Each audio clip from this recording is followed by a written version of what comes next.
Ayun, trippers, nandito tayo sa Tuba Benguet. At may bababa na naman dito sa tramline na ano, gulay, mga cabbage. So hindi ko nakita kanina, o hindi ko nakipakita sa inyo kanina yung bumaba dahil na late ako. Tinakbo na lang natin. Ayun oh, ang galing, di ba? Sa tuktok ano. Wow, tignan nyo, trippers. Napaka-astig talaga ng mga farmers natin, oh. Wow!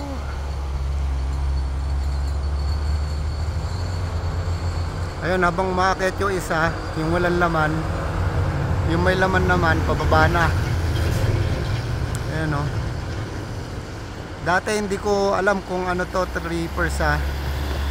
Ngayon alam ko na na tramline ito. Kaya hindi na ako masyadong ignorante ngayon. So papakita ko lang yung ano, galing ng mga farmers ng Pilipino, ng Pilipinas, ano, trippers. O di ba? Napaka-astig. Walang kalamog-lamog, di ba? Dumating na dito na sa kalsada. Kaya nga po eh. Nice. O di ba, trippers? Oh. Peace out. Yeah. Ang laki, kuya, no? Oh. Look, grabe. Oh. Oh. Kaya sana hindi binabarat sa merkado yung mga gulay ng ating mga farmers. Mahirap talaga, malaking kapital ito. Tama. Malaking kapital itong ano namin, yung pinakamababa na kapital nito, umabot ng 30,000.